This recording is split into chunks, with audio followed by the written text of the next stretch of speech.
Praise the lord. ప్రియమైన దేవుని బిడ్డలారా, దైవ సేవకులారా, నా ఫేస్బుక్, యూట్యూబ్, వాట్సాప్ ఫ్రెండ్స్ అయిన మీ అందరికీ కూడా నాకు హృదయపూర్వకమైన ధన్యవాదాలు చెల్లించుకుంటున్నాను. ప్రియమైన దేవుని బిడ్డలారా, మన యొక్క అంశం దేని మీద సాగుతుందనే విషయం మనకు తెలుసు కాబట్టి ఇంకా నేను ఎక్కువ చెప్పను. కాబట్టి ప్రియమైన దేవుని బిడ్డలారా, నిన్నటి దినాన్ని నేను మీకు వాక్యం పెట్టడం జరిగింది, తీసి చూపించడం కూడా జరిగింది. మనం ఏ లైన్ మీద వెళ్తున్నామో వింటున్న వారు కంటిన్యూగా ఫాలో అవుతూ ఉంటే ఈ మొత్తం సబ్జెక్ట్ అంతా కూడా అర్థమైపోద్ది. కాబట్టి ప్రియమైన దేవుని బిడ్డలారా, నేను చెప్పే విధానంలో కూడా నేను చెప్తున్న ఈ రీతిలో కూడా ఇంకొక అంశాన్ని కూడా నేను మీకు చెప్పాను, అది కూడా గుర్తొచ్చుంటుంది. ఏంటంటే నేను వాక్యాలు చూపిస్తాను మీకని చెప్పాను. సముద్రంలో చనిపోయిన వారు కానీ, పాతాళ లోకంలో చనిపోయిన వారు కానీ, ఇక్కడ చనిపోయిన వారు కానీ, పాతాళంలో ఉన్నవారు కానీ అందరినీ తీసుకొని దేవుడు రమ్మని నలుదిశలో వెళ్ళిపోయిన ఆత్మలారా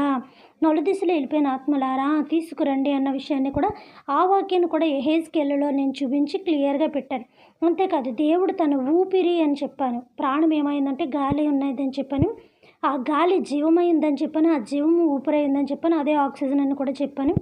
అవన్నీ కూడా నేను మీకు వాక్య రూపంలో యెహెజ్కేలు 27వ అధ్యాయంలో మీకు వాక్యం పెట్టడం జరిగింది. నేను ఒక వాక్యం పెట్టడం జరిగింది. ఇంకా ఈ సబ్జెక్ట్కి ఎన్నెన్ని వాక్యాలు అయితే నేను తీస్తున్నానో అవన్నీ కూడా పెట్టడం జరుగుతుంది.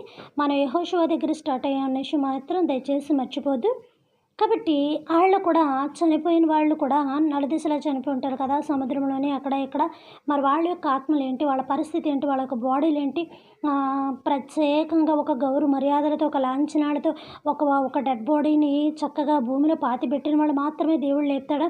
మరి అక్కడక్కడ అనుకోకుండా ప్రమాదాలు జరిగిపోయిన వాళ్ళు, సముద్రంలో అక్కడక్కడ పడిపోయిన వాళ్ళు, ఇచ్చేసిన వాళ్ళ పరిస్థితి ఏంటి, వాళ్ళ జీవితం ఏంటి, మరి వాళ్ళ శరీరాలు ఏంటి అని నేను మీకు చెప్పడం జరిగింది. ఇప్పుడు ఆ విషయానికి వస్తే ఒకసారి అది కూడా వాక్యం ఉంది, నేను పెడతాను, నేను చూపిస్తానని చెప్పాను కదా.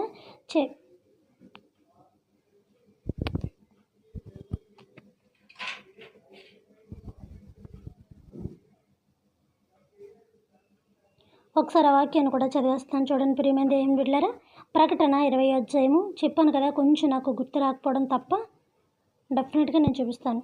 ప్రకటన 20వ అధ్యాయము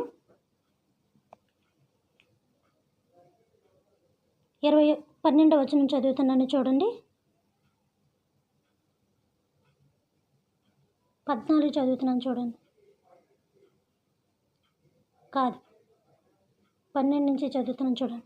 మరియు గొప్పవారేమి, ప్రకటన 20వ అధ్యాయము 12వ వచనం. మరియు గొప్పవారేమి, కొద్దివారేమి, మృతులైన వారందరూ, గొప్పవారు కానీ తక్కువగా ఉన్నవారు కానీ, మొత్తం ఎవరైతే వాళ్ళు, మంచి లేదు చెడు లేదు, పాపము లేదు పుణ్యము లేదు, మృతులైన వారందరూ ఆ సింహాసనము ఎదుట నిలవబడి ఉండుట చూచి తిని.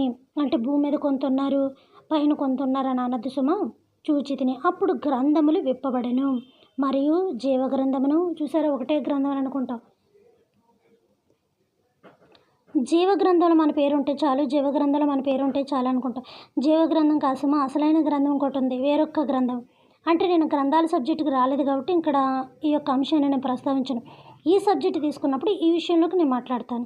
మరియు జీవగ్రంథమును, వేరొక్క గ్రంథమును విప్పబడును, ఆ గ్రంథములు యందు వ్రాయబడి ఉన్న, చూసారా, ఆ గ్రంథములు యందు అంటే ఒకటి కాదు, అక్కడ ఆ గ్రంథములు యందు వ్రాయబడి ఉన్న వాటిని బట్టి తమ క్రియలు చెప్పున మృతులు తీర్పు పొందిరి. ఇదిగోండి మనకు కావాల్సిన మ్యాటర్. సముద్రము తనలో ఉన్న మృతులను అప్పగించెను. ఎవరు తీసుకొస్తారు సముద్రంలోకి వెళ్ళి? వాళ్ళు ఎక్కడుంటారా?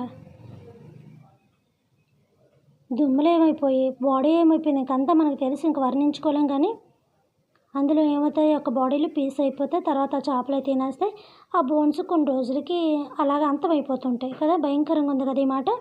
సముద్రము తనలో ఉన్న మృతులను అప్పగించెను. ఆ మృతులు ఎక్కడి నుంచి వస్తారో, సముద్రం నుంచి ఎవరు తీసుకొస్తారు? ఇది ముఖ్యమైన పాయింట్. మరణము పాతాళ లోకమును వాటి వశమునున్న మృతులను అప్పగించెను. చూసారా, మరణం అనేది కూడా పాతాళ లోకం అప్పచెప్పాలంట దేవునికి. అక్కడ ఎంతమంది ఉన్నారు మొత్తం తీసుకొచ్చి ఎదురు పెట్టినవని దేవుడు ఆజ్ఞాపిస్తున్నాడు, సముద్రానికి ఆజ్ఞాపిస్తున్నాడు, శాసిస్తున్నాడు. అంటే ఒక సముద్రం ఒక మనిషి అయిందనుకోవాలా, పాతాళలోకి ఒక మనిషి అయిందనుకోవాలా, వీటికి దేవుడికి ఇంకెవరికన్నా ఆజ్ఞాపించి తీసుకొస్తున్నాడు అని అనుకోవాలా. ఎంత సబ్జెక్ట్ ఉందో తెలుసా అసలు ఇందులోని, ఎంత ఇంపార్టెంట్ అయిన మ్యాటర్ ఉందో తెలిసిందిలో. ఈ 4 వచనాల్లో చాలా అద్భుతకరమైన ప్రసంగం ఇక్కడి నుంచి ఆదికాండం దాకా ఉంటుంది. సరే ప్రియమైన దేవుని బిడ్డలారా, సముద్రము తనలో ఉన్న మృతులను అప్పగించెను, మరణమును పాతాళ లోకమును వాటి వశమునున్న మృతులను అప్పగించాను. చూసారా, అప్పగించాను అంటే నా చేత్తో నేను ఇస్తున్నట్టుగా, ఒక్కరికి మీ చేత్తో మీరు ఒక వస్తువు ఎవరికో ఇస్తున్నట్టుగా అప్పగించాను. తీసుకో బాబు, తీసుకో అమ్మ అన్నట్టుగా ఉంది ఇక్కడ మ్యాటర్. అన్నట్టుగా కాదు, ప్రింట్ అయింది అంటే ఇది దేవుని వాక్యం, ఖచ్చితంగా దేవుడు రాశాడు. వారిలో వాటి వశమునున్న మృతులను అప్పగించాను. అంతే కదా, మళ్ళీ గుర్తుపెట్టుకోండి. పైనుంచి కిందకి రాలేదు, పైనుంచి కిందకి రాలేదు, పైనుంచి కిందకి రాలేదు. కిందనున్న వారిని పైకి అప్పచెప్పమని దేవుడు అడుగుతున్నాడు. కిందనున్న వారిని నా ముందు నిలబెట్టండి అని అడుగుతున్నాడు. కిందనున్న వారిని నేను లేపుతాను అంటున్నాడు. కిందనున్న వారిని మొత్తం జడ్జిమెంట్ అయ్యాక, తీర్పు తీర్చాక పైకి తీసుకెళ్తాను అన్నాడు. ఇంత వాక్యం ఎంత క్లియర్గా ఉంటే మనం ఎలాగ పైకి పరలోకానికి వెళ్ళిపోయారని చెప్తున్నాం. ఇప్పుడు మీరే చూసుకుని చాలు. మరణమును మృతుల లోకమును, చూసారా, మరణమును మృతుల లోకమును అగ్నిగుండములో పడవేయబడెను. ఈ అగ్నిగుండమును రెండవ మరణము. ఎవరి పేరైనను జీవగ్రంథమందు కనబడని ఎడల వాడు అగ్నిగుండములో పడవేయబడెను. ఈ అగ్నిగుండము రెండవ మరణము. ఇది ప్రియమైన దేవుని బిడ్డలారా అసలైన మరణము. ఎందుకో తెలుసా, ఇక అప్పుడు లేపివాడే లేడు. ఇప్పుడు నిద్రపోతున్న వాడిని లేపచ్చు, నటించిన వాడిని లేపలేం కదా. నిద్రపోతున్నట్టు నటించిన వాడిని ఎక్కడ లేపుతాం మనం? లేపలేం. కాబట్టి ప్రియమైన దేవుని బిడ్డలారా, ఇప్పుడు ఇక్కడ మనము నిద్రపోయిన వాడిని ఎలాగైతే మన ఇంట్లో మనుషులు మార్నింగ్ మనం లేపుతామో, ఇప్పుడు చనిపోయిన వాళ్ళందరినీ కూడా దేవుడు తన సెకండ్ టైంకి వచ్చినప్పుడు ఆయన అందరినీ కూడా అలాగే నిద్ర నుంచి లేపినట్టుగా లేపుతాడంట. అందుకే దేవుడు ఈ మొదటి మరణాన్ని నిద్రతో సంబోధించాడు. ఎందుకో తెలుసా, నిద్రపోయిన మన ఇంట్లో మనుషులు మనం ఎలాగైతే మార్నింగ్ పిల్లల్ని వాళ్ళని వెళ్ళి హస్బెండ్ వాళ్ళని డ్యూటీలకు అట్లకి ప్రిపేర్ చేయడానికి లేడీ ఉదయకాలమనే లేచి తన యొక్క సమస్త పనులను ముగించుకొని వాళ్ళని ఎలాగైతే ప్రిపేర్ చేయడానికి లేపుతాదో, మనము కూడా మరణించినప్పుడు దేవుడు అలా లేపుతాడు అంట. అంటే మరణము అంటే మనము చనిపోయామనా, శాశ్వతంగా చనిపోయామనా, నిద్రిస్తున్నామనా? మనకిది చావే, దేవుడికి అది నిద్ర. అందుకే చిన్నది చనిపోయింది అని పిల్ల అన్నప్పుడు దేవుడు ఏమంటాడు, యేసుప్రభు అది నిద్రించుచున్నదే కానీ చనిపోలేదు. ఆయనకి తెలుసు అది నిద్ర, నేను వెళ్ళొస్తానులే బాబు, లేపుతాను రా బాబు, మీకు అర్థం కావట్లేదు ఎట్రా నాయన. కానీ దేవుడు అక్కడ చెప్తున్నాడు, యేసుప్రభు వారు. యాక్చువల్గా చెప్పాలంటే యేసుప్రభుని దేవుడు అనకూడదు, దేవుని కుమారుడు అని అనాలి. అంటే ఆయన దేవుడుగా అన్నీ చేశాడు, పెట్టాడు. యేసుప్రభు వారు కూడా చాలా చోట్ల ఒక చోట సద్బోధకుడా అని బోధిస్తారు. వెంటనే సీరియస్ అయిపోతాడు ఆయన. మామూలు సీరియస్ అవడు, మామూలు కోపం రాదు. సద్బోధకుడని నువ్వు నన్ను ఎందుకు సంబోధిస్తున్నావు? సద్బోధకుడు తండ్రి తప్ప వేరొకడు ఎవరు లేరని తెలుసా? ఏమన్నా చిన్న గొప్పుండి పొగిడితేనే కళ్ళు నరదిశలో తిప్పేసి కాళ్ళు ఎగరేసేసి ఆకాశానికి ఎక్కేస్తూ ఉంటాయి మన కళ్ళు. అలాంటిది ఎంత గొప్ప కార్యములు చేసిన, ఎంత గొప్పవాడిని పొగుడుతుంటే సద్బోధకుడని నన్నంటే వీటి పని పట్టలేదా? నీకంటే నేను అంత గొప్పవాళ్ళ కనబడుతున్నానా? గొప్పవాడు ఒక్కడే, దేవుడు మాత్రమే, తండ్రి మాత్రమే. ఈయన తండ్రి మాట వదలడు, ఆయన కుమారుడి మాట వదలడు, మనం చెప్పాను కదా. కాబట్టి ప్రియమైన దేవుని బిడ్డలారా, ఇక్కడ ఏమనుంది? సముద్రమా దా నేను వస్తున్నాను, అప్పు చెప్పమ్మ, నీళ్ళు ఎంతమంది ఉన్నారు? పాతాళమా, పాతాళ లోకమా, రా కదులు, భూమి విడగొట్టు, నువ్వు, నేను వస్తున్నాను, నేనే విడగొడతాను, రా, నీ వాళ్ళు ఉన్న వాళ్ళందరినీ బయటికి తీసిరా. రావాలి, స్పీడ్గా రావాలి, టైం అయిపోయింది. ఇప్పుడు దాకా భూమి పుట్టింది మొదలుకొని ఇప్పుడు దాకా వెయిట్ చేసి ఇక వెయిట్ చేయలేను నేను. రానున్నవాడు త్వరగా వచ్చుచున్నాడు మేఘముల మీద కొరడా పట్టుకొని తెల్ల గుర్రమేకి. ఇప్పుడు ఏదో అవమానంగా గాడిద ఎక్కిడాను అనుకున్నావా? అప్పుడు అక్కడ గాడిదలు ఉండవు. ఇక్కడ ఏదో 10 మంది తోసేస్తే 10 మంది చేత తోయించేసుకుంటున్నారు అనుకున్నావా? 10,000 సైన్య సమూహంతో దిగి వస్తున్నాడు మన మహోన్నతుడైన రాజు. ఏం చెప్తావు నువ్వు? ఈ శాశ్వతమైన నిద్రలోకి నువ్వు వెళ్ళావంటే ఇక మళ్ళీ నీకు ఎట్టి పరిస్థితుల్లో కూడా రిటర్న్ బ్యాక్ రాలేవు. నువ్వు రిటర్న్ బ్యాక్ రావాలి అని అంటే దేవుడు మళ్ళీ నిన్ను లేపే టైంకి సెకండ్ కమింగ్కే అప్పుడు నీకు అవకాశం ఇస్తాడు, అప్పుడు నీకు మారడానికి అవకాశం ఇస్తాడు. కానీ ఇప్పుడు జరిగిన దానికి ఒక గ్రంథం ఉందని గుర్తుపెట్టుకో, అప్పుడు జరిగిన దానికి ఒక గ్రంథం ఉందని గుర్తుపెట్టుకో. అప్పుడు దేవుడు మళ్ళీ నిన్ను లేపుతాడు. సముద్రం అప్పచెప్పేసిన తర్వాత, మృతుల లోకం అప్పచెప్పేసిన తర్వాత, నలుదశలు అప్పచెప్పేసిన తర్వాత, బాబు నాయన ఇదిగోనైనా నీ నలుదశలు నువ్వు చెప్పిన నీ ఆత్మలు అవన్నీ దేవుని యొక్క ఆత్మలు. తన ఆత్మ తనకు లెక్క రావాలి, తన శరీరం తన లెక్కలు రావాలి. ఒక ఒక కిరాణా కొట్టు వేసుకునేవారు, ఒక స్టోరీలు వేసుకునేవారు. వాళ్ళకు ప్రతి ఐటెం వచ్చిందో లేదో ఒక బుక్ మెయింటైన్ చేసి ప్రతి ఐటెం వచ్చిందో లేదో చూస్తారు. అలాగే ఫ్రూట్ మార్కెట్ వాళ్ళైనా చూస్తారు. అలాగే డ్రెస్సెస్ అమ్ముకునే వాళ్ళైనా ప్రతిదీ లెక్క చూస్తారే. అలాంటిది ఇన్ని ఆత్మలు, ఇన్ని ప్రాణాలు, ఇన్ని శరీరాలు ఇచ్చిన వాడు లెక్క చూడకుండా ఉంటాడా? అది ఒక్కటే మిస్ అయ్యి ఎక్కడ మిస్ చేసిన వాళ్ళని తొక్క తీసేస్తాడు. నీ ఆత్మను ఎలా ఉంచావు, నీ శరీరాన్ని ఎలా ఉంచావు, నీ దేహాన్ని ఎలా ఉంచావు, నీ దేహం దేవుని యొక్క ఆలయమని నువ్వేళ మర్చిపోయావు అని అడుగుతూ ఉంటాడు. నీ ఆత్మ నాదని తెలీదా? దాన్ని భద్రపరచడానికి నీకు శరీరం ఇచ్చానని తెలీదా? నీ ఆత్మను ఇష్టానుసారంగా తాగడానికి, తినడానికి, తిరగడానికి వాడేసుకున్నావు కదా, ఇప్పుడేంటి అని అంటాడు దేవుడు. ఇప్పుడేంటి దీనికి లెక్క చెప్పని అంటాడు. నా ప్రాణమా తినుము తాగుము సుఖించమని ఆ రోజు నువ్వు సంతోషంగా ఉన్నావే, ఇప్పుడు నేను తీసేసుకున్నాను కదా, ఇప్పుడు నీకు సంతోషం ఏది, ఇప్పుడు నీకు ఆనందం ఏది, అసలు నీకు బాగుపడడానికి మార్చుకోవడానికి టైం ఏది? లాజరు అక్కడ రొమ్మును కూర్చున్నట్టుగా ధనవంతుడు అయ్యా నాకు టైం ఇయ్యి, నా సహోదరులు మారుస్తాను అన్నట్టుగా నేను నీకు టైం ఇస్తాను అనుకున్నావా? అప్పుడే నేను వెళ్ళే టైము. ఇక నువ్వు నా చేతిలోకి వచ్చావు, ఫుల్గా నా హ్యాండిల్ తీసుకున్నాను నీకు నేను టైం ఎక్కడ ఇస్తాను? సముద్రం అప్పచెప్తుంది, అందులో చనిపోయిన మనుషులు. పాతాళలోకం అప్పచెప్తుంది, అక్కడ పాతిపెట్టిన మనుషుల్ని. ఏమనుకుంటున్నాం ప్రియమైన దేవుని బిడ్డలారా? ఏటి మన ఊహాగానాలు? ఇక్కడ ఉన్నదేటి, మనం చదువుతుందేటి, పైకి పరలోకానికి మనుషుల్ని ఇసిరేస్తుందేటి, చనిపోయిన ప్రతి ఒక్కరిని పరలోకానికి ఇసిరేస్తున్నాం మనం ఇక్కడి నుంచి అక్కడికి. పరలోక రాజ్యం వెళ్ళిపోయాడు, దేవుడాత్మ వెళ్ళిపోయింది. దాన్ని దయచేసిన ఆత్మ దేవుని వద్దకు వెళ్ళింది. ఎప్పుడు వెళ్తుంది? సరే, ఇప్పుడు మీరు అనుకున్నట్టుగా వెళ్ళిపోయింది అనుకోవచ్చు, నేనే వాక్యం తప్పు చెప్తున్నాను అనుకోవచ్చు, నా ఇష్టానుసారంగా నోటుకు వచ్చి చదివేసి మాట్లాడేస్తున్నాను అని అనుకోవచ్చు, బాగానే ఉంది. మరి ఇక్కడ ఏం చెప్తుంది? నాకు అప్పచెప్పు, పైనుంచి నేను కిందకు వస్తున్నాను. ఈ పై గొడవ కింద గొడవ చూడలేకపోతున్నాం బాబా, మనం వినలేకపోతున్నాం. ఈయన బాగానే రాసేసాడు కానీ ఇక్కడ మనం పీక్కుంటున్నాం బాగానే. పైనుంచి నేను కిందకు వస్తున్నాను. మళ్ళీ చెప్తున్నాను కదా, పైనున్న వాడే కిందకు వచ్చాడు, కింద ఉన్నవాడు పైకి వెళ్ళాడు. పరలోకమునకు ఎక్కిపోయేవాడు ఎవడూ లేడు. మళ్ళీ క్లియర్గా చెప్తున్నాడు. అది యోహాను సువార్త చదువుకోండి.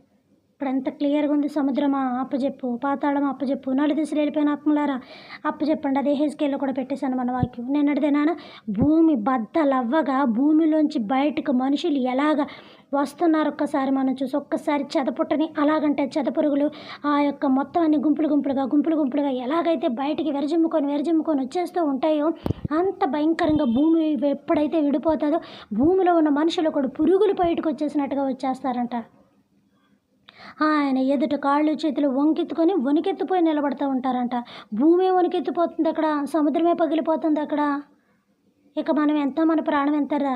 అయ్యయ్యో, పాత సినిమాల్లో ఉంటాయి కదా, చెట్టు త్వరలో ఏదో ప్రాణం ఉంది, పెట్టెలో ఏదో ప్రాణం ఉంది, లేకపోతే ఏదో చిన్న పురుగులో ఉందా, అంత చిన్న ప్రాణాలు మనయ్య, చిన్న శరీరాలు. ఏదో కాస్త అందమైన బట్ట కట్టేసి ఛాతీ ఎరగదీసేసి మాట ఫోర్స్గా మాట్లాడేసినంత మాత్రాన ధైర్యవంతమే. మన రొమ్మానికతలో నా గుండెకి తెలియాలి మనలో ఎంత ధైర్యం అనేది. కాబట్టి ప్రియమైన దేవుని బిడ్డలారా, చూసారు ఎంత క్లియర్గా ఉందో? నాకు అప్పచెప్పు భూమిలోంచి అని అంటున్నారు. ఇప్పుడన్నా మీరు వాక్యం చదువుతున్నారు కదా, దయచేసి మీరు చెప్పండి ఎవరికన్నా, దయచేసి మీరు చెప్పండి. మీరు సువార్థికులు ప్రియమైన దేవుని బిడ్డలారా, మీరు దేవుని సేవ చెయ్యాలి, 10 మంది మార్చాలి. నేను చెప్తున్నాను కదా, మీ వీధిలో ఉన్న వాళ్ళకి మీరే దైవజనులు, వీళ్ళందరినీ కలిసి మీరు దైవజనుల యొక్క మందిరానికి తీసుకెళ్ళాలి. మీ దైవజనులకు మీరు ఆత్మలు అప్పచెప్తారనుకుంటారేమో, కాదు ప్రియమైన దేవుని బిడ్డలారా, దేవుని మందిరానికి మీరు తీసుకెళ్ళాలంటే అర్థం ఏంటో తెలుసా? దేవుని దగ్గరికి నువ్వు తీసుకెళ్ళినట్టుగా. తర్వాత అక్కడ పాస్టర్ గారు ఏ వాక్యం చెప్పారా, మీరేమన్నారా, ఎంత సరే అయ్యారా అన్నది పక్కన పెట్టండి. మీ వీధిలో ఉన్న వాళ్ళకి మీరే సేవకులు అయి ఉన్నారు, మీరే సువార్త చేయాలి. కోట్ వేసుకొని, సూట్ వేసుకొని, బూట్ వేసుకొని పెద్ద ఉన్నతమైన స్థానంలో చేస్తేనే అది పరిచర్య కాదు. అలాంటి అగ్రస్థానాలు చేసిన వాడు దేవుడు అంతగా లెక్క చేయలేదు. ఆ యొక్క భయంకరమైన సువార్త ఎలా చేశారు 12 మంది శిష్యులు కూడా, నేను చెప్పాను కూడా. ఏం ఆశించి చేశారు? వాళ్ళకి భార్యలు లేరా, వాళ్ళకి ఆస్తులు లేరా, వాళ్ళకి పిల్లలు లేరా, వాళ్ళ చుట్టుపక్కల సంఘాలు సమాజాలు లేవా ఆ రోజుల్లోనే, వాళ్ళకి చుట్టాలు లేరు, వాళ్ళకి బంధువులు, ఇవన్నీ సాక్రిఫైస్ చేసి ఇవన్నీ వాళ్ళు విడదీసుకుంటూ వచ్చి ఇది చేసి దేవుని కొరకు బండ బారిపోయి ప్రాణాలు అప్పచెప్పేశారు. ఏ ఆస్తుల కోసం, ఏ భార్యల కోసం, ఏ పిల్లల కోసం, ఏ కుటుంబాల కోసం ఇవన్నీ వదులుకున్నారు. మనిషి ఆశాజీవి ఇవన్నీ ఉంటాయి. భార్యతో ఉండాలి, భర్తతో ఉండాలి, పిల్లలతో ఉండాలి, జీవితం అంతా చక్కగా ఉండాలి, సంసార జీవితాలు అందంగా నడవాలని ఆడదానికైనా పురుషుడికైనా స్త్రీకైనా ఎవరికైనా ఈ యొక్క ఆలోచనలు మానవ సహజం. అవి రొటీన్గా వెళ్ళిపోతూ ఉంటాయి. కాకపోతే ఇందులో అవకతవకలు ఉండేవారు ఉంటారు, పోయేవారు పోతారు. మంచి మరణాలు, చెడ్డ మరణాలు, అనారోగ్య మరణాలు, చిన్న మరణాలు, పెద్ద ఏదో ఉంటుంది. మొత్తం లైఫ్ అంతా ఇలా తిరుగుతూనే ఉంటుంది. ఎంత క్లియర్గా వాక్యం ఇక్కడ ఉంది కదా ప్రియమైన దేవుని బిడ్డలారా. ఎంత అద్భుతంగా చెప్తున్నాడు. సముద్రంలోంచి అప్పచెప్పండి, పాతాళంలోంచి అప్పచెప్పండి, సమాధుల్లోంచి అప్పచెప్పండి. నిన్న కూడా చదివాను, సమాధుల్లోని వారు బయటికి రాగా శతాధిపతి వాళ్ళందరూ కూడా క్లియర్గా చూసారు అంతమంది రావడం అని. ఇప్పుడు యాసిటీజ్ మనకి కూడా ఇదే జరుగుతుంది. మనం ఏం చేస్తున్నాం? నిద్రపోతున్నాం. ఇది మరణము కాదు. అక్కడ నిద్రపోయిన తర్వాత లేపడానికి దేవుని ఎదుట నుంచున్నప్పుడు, ఆయన పరిపాలన చేసినప్పుడు అప్పుడు ఉంటుంది. రావడమే మొత్తం నీకు జడ్జిమెంట్ ఇచ్చేసి పైకి తీసుకెళ్ళిపోతాడు అనుకుంటున్నాడా? యేసుప్రభు వారు చనిపోగానే వీళ్ళందరూ లెగగానే యేసుప్రభు వారి ప్రాణం వదిలేగానే వీళ్ళందరూ కూడా భూమి నుంచి బయటకు వచ్చి 3 రోజులు కనపడలేదు ఎవరికి. థర్డ్ డే యేసుప్రభు వారు లేచిన తర్వాత అప్పుడు వీళ్ళందరూ కలిసి ఆ పరిశుద్ధ పట్టణంలోకి, యెరూషలేములోకి మొత్తం అందరూ చూస్తుండగా తిరిగారు. అసలు ఎలా ఉంటుందర్రా? బతుకున్నప్పుడు భూమి మీద తిరిగేస్తున్నప్పుడు ఏమీ అనిపించదు. అలాగే చనిపోయిన వాళ్ళందరూ కూడా భూమి మీద తిరిగేస్తున్నారు. అందుకే కదా దేవుడు చెప్తున్నాడు, ఒకరికొకరు కలుసుకుంటారు. నీ అన్నదమ్ములు, నీ అక్క చెల్లెల్ని, కుటుంబం అంతా కూడా అక్కడ కనబడుతూ ఉంటారు. ఒకరికొకరు కలుసుకుంటారు. అంటే మళ్ళీ మన ఫ్యామిలీని మనం ఏమవుతాం, అక్కడ రీచ్ అవుతాం. అందరినీ కలుసుకుంటూ ఉంటాం. అలా కూడా వాక్యాలు ఉంది కదా. ఒక్కసారి దైవజనులు చెప్తున్న వాక్యం మీద శ్రద్ధ నిలపండి. అక్కడ వస్తున్న ఫోనుల మీద కాదు, అక్కడ ఎవరు ఏం చేస్తున్నారు అన్నది కాదు, నువ్వేం చేస్తున్నావు అన్నది మాత్రమే. నువ్వు ఒకవేళ అక్కడ ఏ పని చేసుకుంటున్నప్పటికీ, ఏం చేసినప్పటికీ నీ ఏకాగ్రత, చూపు కూడా కాదు, నువ్వు చూపు చూడకపోయినా పర్వాలేదు. కళ్ళు లేని వాళ్ళకి చూపు లేకపోయినా విపరీతమైన జ్ఞానం ఉంటుంది. కళ్ళున్న మనక గుడ్డోళ్ళ ప్రవర్తిస్తూ ఉంటాం. మన మీద వాళ్ళు చాలా బెస్ట్. ఎంత బెటర్ అంటే వాళ్ళు అబ్జర్వేషన్ శక్తి ఎక్కువ. అబ్జర్వేషన్ శక్తి ఉంటేనే మెయిన్ మన ఇంపార్టెంట్. అలాగే దైవజన చెప్పింది, ఆయన కళ్ళు పెట్టి ఆయన పెదాల్లోంచి ఏమొస్తుందని చూడకపోయినా పర్వాలేదు, మైండ్ పెడితే చాలు, నువ్వు రీచ్ అయిపోయినట్టే దేవుని విషయంలో. ఇప్పుడన్నా మనం ఒక లైఫ్ స్టైల్ మార్చుకుందాం. ఈసారి మన కుటుంబంలో ఎవరికైనా మంచో చెడో ఏదో జరుగుతూ ఉంటే, చిన్న పెద్ద ఏదైనా అవుతూ ఉంటే ఇలా రాయించద్దు. ఒకటే మాట అనండి, రెండోసారి వచ్చినప్పుడు దేవుడు నా తల్లిని, నా తండ్రిని, నాకు సంబంధించిన వారు ఎవరైనా ఉంటే దేవుడు లేపాలని ప్రార్థన చేయండి, మాకు మా కుటుంబానికి ఓదార్పు కలిగి ఉండాలని ప్రార్థన చేయండి అని చెప్పండి చాలు. పరలోక రాజ్యం వెళ్ళిపోవడాన్ని ఆ రైట్స్ నీకు ఎక్కడున్నాయి? ఎవరు పంపించారు? నువ్వు పంపించావా? పరలోక రాజు నువ్వు పంపించావా దేవుని దగ్గర ఆత్మకి? అంత కనాకండిగా ఏ పార్టీ దేవుడు అంటే భయం భక్తి లేకుండా ఇష్టం వచ్చినట్టు నోటుకొచ్చిన మాట మాట్లాడుతున్నా. ఒక కానిస్టేబుల్ వచ్చి ఏదన్నా మనం ప్రశ్నిస్తేనే మనం దడదడ ఆడిపోయి వణికెత్తిపోతూ ఉంటామే. అలాంటిది దేవుడు అక్కడ దేవుడు. ఇప్పుడు తెలియట్లేదు ఆ భయం. అందుకే చెప్తున్నారు, కొండ గుహలలోని, బండబేటలోని నా యొక్క రెండవ రాకడ ఎలా ఉంటుందంటే దాక్కుంటారంట. అయ్యా బాబా, కొండగా దాసేస్తే బాని, ఇది దాసేస్తే బాని, అది ఇంకా ఏముండవు అక్కడ. అప్పుడు తెలుస్తుంది వణుకంటే ఏంటో, భయం అంటే ఏంటో. మనం తిరుగుతున్న ఊర్లో రాత్రి 1 గంట 2 అవుతేనే మనం తిరగలేమే, కొంచెం భయం వేసేస్తుంది. ఆ కుక్కల వేరిస్తేనే మనకు భయం వేస్తుంది. మళ్ళీ ఉదయకాలం అంతా తిరుగుతూ ఉంటాం, బోళ్ళు మంది ప్రజలు తిరుగుతూ ఉంటాం. కాస్త నైట్ 1 గంట టైం అయిందనుకోండి, ఎంతటి వీరుడు మగోడైనా కూడా భయపడుతూ ఉంటాడు. ఎందుకంటే ఆ టైంలో తిరగకూడని శక్తులు అనేకమని తిరుగుతూ ఉంటాయి కాబట్టి. ఇది భూమి అంతా ఆటిల్దే కాబట్టి, భూమి మీద ఏలేస్తున్నాయి కాబట్టి అవి నీకు కనబడతాయా? లేదు నీ భుజం మేము చేసుకున్నట్లు భుజం నువ్వు చేసుకుని వెళ్తున్నావా? ఆ భయం అప్పుడు రాత్రి డెఫినెట్గా కనపడుతుంది సుమా. ఉన్నాయి కాబట్టే కనపడుతుంది. దించేసానంటున్నాడు కదా దేవుడు, తోసేసానట్లే భూమి ఆటలి ఆ ఏలుకుంటున్నాయి. భూమి మాది, అందుకే సమాధులు ఉన్నవాడిని అడుగుతున్నారు, దేవుని కుమారుడా నాతో నీకేం పని, అప్పుడు ఎందుకు వచ్చేసాను కాలం రాకముందు? ఎలాగ మాట్లాడుతున్నాయో తెలుసా దయ్యాలు దేవుడితోటి. ఆయన ఉపవాసం చేసి రాగానే వచ్చి నుంచుందండి. ఆ రాళ్ళు రొట్టెలు చేసుకు తినొచ్చు కదా. శోధన. అందుకే దేవుడు అన్నాడు, శోధన. ఒక్కొక్క భర్త పెడుతుంటాడు భార్యకి శోధన, ఒక్కొక్క భార్య పెడుతుంది భర్తకు శోధన, ఒక పిల్లల తల్లిదండ్రులకి విపరీతమైన రోదన మామూలుగా ఉండదు. అందులో కూడా దయ్యపు చాచాలు ఉన్నాయి. వాళ్ళకి స్థలం ఏది? మన శరీరాలు ఎట్లకి రోగానికి అవని, మంచికి అవని, చెడుకి అవని, దేని అట్లా శరీరాలు అయ్యారా. ఆత్మలు ఆత్మలని బైబిల్ ఎందుకుంది? దొరా అన్న ఉండొచ్చు కదా. దుష్ట మనుషులు బాబా, దుష్ట దయ్యపు మనుషులను పెట్టచ్చు కదా. దయ్యపు మనుషులు, దయ్యపు బుద్ధులు, దయ్యపు వేషాలను నెట్టచ్చు కదా. ఆత్మలు ఎందుకన్నారు? అవన్నీ దేవుడి శరీరాలు తీసుకుని అట్లా ఆత్మరూపంలో కిందకు పంపించేశాడు కాబట్టి, దురాత్మ రూపంలో పంపించేశాడు కాబట్టి శరీరాలు అయ్యి మన శరీరాలే అట్లా కొనసందాలని అనమాట. మీ అమ్మ రూపము, మీ నాన్న రూపము, మీ తాతయ్య రూపము, మీ చెల్లి రూపం, నా రూపం, అవసరమైతే నా రూపం కూడా వాడుకుంటాయి.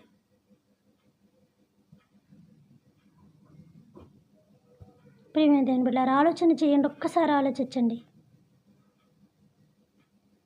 నేను నైట్ మీటింగ్లకి వెళ్ళి వచ్చేటప్పుడు టైం చాలా ఎక్కువ అవుతూ ఉంటుంది. అయినప్పుడు రోడ్డు మీద ఎవ్వరు ఉండరు, చాలా ప్రశాంతంగా ఉంటుంది.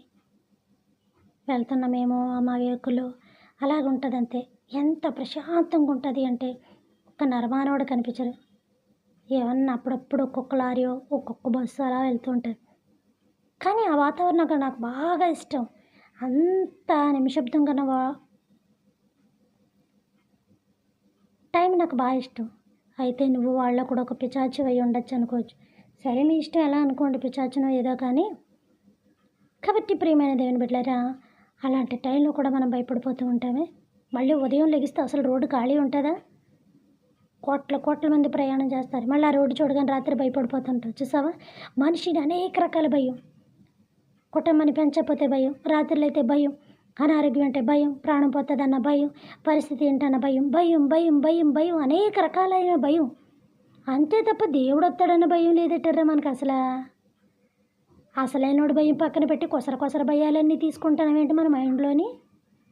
భయపడద్దని చెప్తున్న భయం దీనికి తీసుకోవాలి మనం. ధైర్యం అంతా ఎగిరిపోతుంది అన్నమాట ఆ క్షణాన. అప్పుడు అనిపిస్తుంది పిచ్చేట్లకి, పనికిరాని పిచ్చి అన్నట్లకి భయపడిపోయాం, దేవునికి భయపడలేదు ఇటు మనం. అప్పుడు తేలుతుంది, ఇప్పుడు తేలదు. కాబట్టి ఎంత క్లియర్గా ఉంది. ఇక్కడ నుంచి మీరే సువార్త చేయండి. ఇక్కడ నుంచి మీరే అందరికీ చెప్పండి. మీరు సువార్తికులు కదా, ఏ జాలారులు సువార్తికులు కదా, వాళ్ళు ఏం చదువుకున్నారు? చదువుకున్న వాళ్ళే, బైబిల్ చదివిన వాళ్ళు దేవుని సువార్త చేయాలా? బైబిల్ చదివిన వాళ్ళు దేవుడి మాటలు చెప్పాలా? పెద్ద పీఠాలకి బద్దలు కొడితేనే దేవుడు సువార్త చేయాలా? వాళ్ళ మాత్రమే సేవకులా? వాళ్ళ మాత్రమే దేవుడు అనుకున్నాడు. అందుకే ఆయన ఒక మాట ఇసిరేశాడు. మాలాటోళ్ళు ఇలాంటి మాటలు మాట్లాడతామనే, బాబు నువ్వు కంగారు పడకేలా, పొగరెక్కువైపోయింది కాబట్టి మేమే గనులు, మేమే నాయకులు అంటారు. సుంకర్లాగా ఉంటుంది వీళ్ళ ప్రార్థన, పరిసేడులాగా ఉంటుంది వీళ్ళ యొక్క తీర్వని ఏమన్నాడంటే, సర్వలోకమునికి వెళ్ళి సర్వ సృష్టికి సువార్త ప్రకటించండి. ఆ దైవజనులే అని చెప్పలేదు, బోధకులే అని చెప్పలేదు, ప్రవక్తలు అని చెప్పలేదు, స్త్రీలు అని చెప్పలేదు, పిల్లలు అని చెప్పలేదు. ఇంటూ మొత్తం అక్కడంతా కూడా జనరల్గా ఆ యొక్క వర్డ్ ఇవ్వబడింది.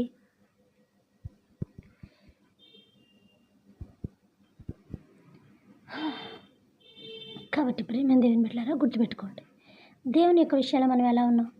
మళ్ళీ చెప్తున్నాను, ఎన్ని వాక్యాలు క్లియర్గా ఇచ్చాను. ఇంతకు మించిన ఆధారం ఉంది. మీరు ఎవరితో మాట్లాడడానికి ఈ ఆధారాలు సరిపోవా? నేను మీ రోజు ఎంత దెబ్బగా గట్టిగా మాట్లాడుతానంటే ఇదిగో నాకు సాక్ష్యం, నా సాక్ష్యం. కోర్టులైనా ఎక్కడైనా సరే నోట్లో మాటలు చెప్పితే ఎవరేనరు, పోలీసులైనా మాటలు చెప్పితే అవతలేనరు, చేతులపో అంటారు, కంప్లైంట్ రాసిమ్మంటారు. అంటే ఏంటో తెలుసా? అక్షర రూపాన నీకు జరిగినదేదో మాకు రాసివ్వి. ఫైల్స్ ఉంటాయి కోర్టుల్లోనే, నిండిపోతూ ఉంటాయి. అక్కడ వాళ్ళు ఏం చేస్తారు? మనుషులు పెట్టుకొని రోజు వచ్చి మాకు చెప్పమ్మని బాధెట్టు, మాకు చెప్పయ్యా అని బాధెట్టు అని అంటూ ఉంటారా? మనం రాసిచ్చిన ఆ యొక్క మ్యాటర్ మాత్రమే వాళ్ళు అక్కడ చదువుతుంటారు. వాళ్ళకి జరిగిన అన్యాయం మనం అక్షర రూపంలో పెట్టినప్పుడు అక్కడ అది వాళ్ళు చదువుతూ, వాళ్ళకి ఎవరికి అన్యాయం జరిగిందో వాళ్ళ యొక్క విషయం అక్కడ వాళ్ళు ఏం చేస్తుంటారు? చదువుతూ పెడుతూ ఉంటూ ఉంటారు. అలాగే ఇదిగో నీ సాక్ష్యం, ఇదిగో నీ నిజం. ఈ నిజము దేవుడై ఉన్నాడు. ఆది యందు వాక్యం ఉండను, వాక్యము దేవుని యొద్దను, వాక్యము దేవుడైండి. ఇదిగో దేవుడే చెప్తున్నట్టు వాక్యం చెప్తే, నట్లు బోట్లు ఇక్కడ ఏం లేవు, అంతా డైరెక్ట్గానే ఉంది. ఆది యందు వాక్యం ఉండను, వాక్యము దేవుని యొద్దను, వాక్యము దేవుడైండి అని. వాక్యముతో దేవుడు నీతో మాట్లాడుతున్నప్పుడు అక్కడ ఉంటుందండి, ఇక్కడ ఉంటుందండి, మర్చిపోయానండి, ఏంటది? ఇది తీసుకొని వెళ్ళి మీకు ఇష్టమైతే ప్రకటించండి. మీకు దమ్ము ధైర్యం ఉంటే దేవుడి కోసం ప్రకటించు. ఒక్క ఆత్మను సిద్ధపరిచి నీ మందిరంలోకి తీసుకెళ్ళి, నువ్వే మందిరంలో ఉన్నావో ఆ మందిరానికి, నువ్వే ఏరియాలో ఉన్నావో ఆ ఏరియా నుంచి అంతా కూడా నీ మందిరాన్ని నింపడానికి చూడు. నీ దైవజనులకి ఇచ్చాను, నీ మందిరంలో నింపని అది కాదు, దేవుని దగ్గరికి నువ్వు ఒక ఆత్మను తీసుకెళ్ళవలేదు, అది మాత్రమే ఇంపార్టెంట్. గొప్ప సాక్ష్యం దేవుడిని ముందు పెట్టాడు. ఎవరు అడిగినా గుండె మీద చేసుకొని అవసరమైతే తళ్ళు మనకి గుండు కొట్టుకొని చెప్పు, చనిపోయిన వాళ్ళు ఎవరు పరలోక రాజ్యం వెళ్ళలేరు, నువ్వు పంపించావా అని అడుగు. ధైర్యంగా అడగండి, నువ్వు పంపించావా, ఎలా పంపించావు?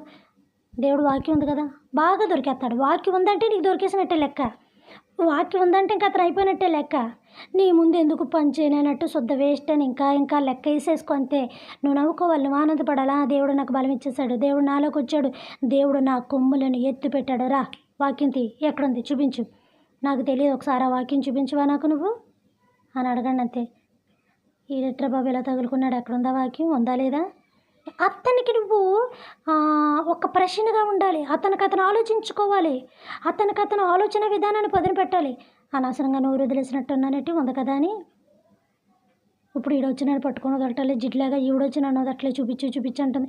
ఉందా లేదా? మైండ్లో గలిబిలి గందరగోళం అయిపోతూ ఉంటాడు. ఉందా లేదా ఉంటుందిలే బ్రదర్, ఎక్కడో అలాగా వదలకూడదు, నువ్వు పట్టుకోవాలి. కానీ నీకు విషయం తెలుసా, నీకు అద్భుతం తెలుసా? పైకి ఎవరు వెళ్ళలేదని, పైకి నేను ఎప్పుడు ఎవరిని తీసుకెళ్ళలేదని, ఎవరో పంపించలేదు, నేను వచ్చి తీసుకెళ్తానని బైబిల్లో మాత్రం ఖచ్చితంగా ఉంది. దేవుడు ఖచ్చితంగా చెప్పాడు. నేను చూపిస్తాను. నీ విషయం పక్కన పెడదాం బ్రదర్, రెండు కూర్చుందని చూపిస్తానని కర్మకాలకు పట్టుకున్నాను, కర్మకాలి అతనితో పెట్టుకున్నాను అని అనుకోవాలి. నిజంగానే అతను కర్మ కాలిపోవాలి. ఆ రోజు దేవుడులను పట్టుకుంటే నిన్ను కాదు పట్టుకుంది, నీలో ఉన్న పరిశుద్ధాత్మ దేవుడు మాట్లాడుతూ ఉండాలన్నమాట. అక్కడ నిలబెట్టి కడిగేయాలి.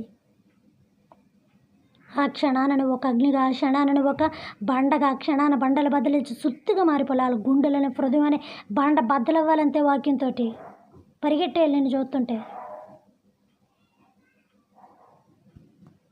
ఆ అనుభవాలు సంపాదించుకుందాం. ఈ వాక్యాలు పట్టుకోండి చాలు. నువ్వు చెప్పిన వాక్యాలు మేము చెప్పాలా, మాకు తెలియదా అన్న ఒక ఈగో ఫీలింగ్ అట్టుగా ఉన్నదేని అనుకోండి. బైబిల్ చదువుకోండి. బైబిల్ చదువుకొని అప్పుడు మీరు వెళ్ళి చెప్పండి. బైబిల్ ట్రైనింగ్లు అనేవి పిల్లలకి నేర్పించడానికి, డాక్టర్ ట్రైనింగ్లను పిల్లలకి నేర్పించడానికి, లాయర్ కోర్సు పిల్లలు నేర్పించడం, ఇలా ప్రతి ఒక్కరు కూడా సిగ్గుపడి ఈగో ఫీలింగ్ అంటే నెక్స్ట్ జనరేషన్ ఏదీ పెరగదు. నెక్స్ట్ డాక్టర్లు ఉండరు, లాయర్లు ఉండరు, జడ్జిలు ఉండరు, పోలీసులు ఉండరు, పాస్టర్లు ఉండరు, ఎవ్వరూ ఉండరు. ఒక జనరేషన్ ప్రిపేర్ చేయకపోతే టీచర్లు, మాస్టర్లు ఎవరు ఉండరు. ఇంకా కాలం వెంబడి కాలం వెళ్తూనే ఉండాలి. ఇప్పుడంతా మామిడికాయ దిగిపోయింది, సీజన్ అయిపోయింది. నెక్స్ట్ ఇంకో కాయ కూడా కాదు, ఇప్పటి నుంచే రెడీ అయిపోతూ ఉంటుంది. దాని యొక్క పూత నుంచి, కాయ నుంచి, పిండి నుంచి. అలాగే ఈ తరానికి కూడా నువ్వు ఒక మాదిరిగా, ఉదాహరణగా ఉండాలి. వాక్యం కనబడుతుంది కదా, క్లియర్గా ఉంది కదా. సముద్రం ఇస్తుంది, పాతాళం ఇచ్చేస్తుంది వాళ్ళ యొక్క మృతులను. సముద్రం ఇస్తుంది మృతులను. ఇక సమాధులు అంటావా బెళ్ళమని తెరుచుకుంటే అంతే, పెళ్ళమని పగిలిపోయి తెరుచుకుంటే అక్కడ ఉన్నవాళ్ళు బయటకు వచ్చారు కదా. నేను వాక్యం పెట్టాను కదా, ఇది ఈ వాక్యం కూడా చదవండి, వీళ్ళందరూ కూడా బయటకు వస్తారు. అప్పుడు ఉంటుందమ్మా. ఏముంటుంది? ఈ విషయాలన్నీ రేపు తెలుసుకుందాం. పరలోకమందున్న మా తండ్రి, మీ నామము పరిశుద్ధపరచబడును గాక, మీ రాజ్యం వచ్చును గాక, మీ చిత్తము పరలోకమందును నెరవేరినట్లు భూమి అందును నెరవేరును గాక. మనదైన ఆహారం నేడు మాకు దయచేయమయ్యా. మా యొక్క భువనస్తుల అపరాధములను మేము క్షమించిన ప్రకారము మా అపరాధములను మీరును క్షమించండి తండ్రి. మమ్మల్ని శోధన నుంచి ఏకాకిడిని తప్పించమనైనా. రాజ్యము, శక్తి, మహిమ నిరంతరం మీరయ్యున్నారు తండ్రి. ఆమేన్. దేవుడు మిమ్మల్ని దీవించుగాక, తర్వాత నన్ను కూడా దీవించుగాక. Good night.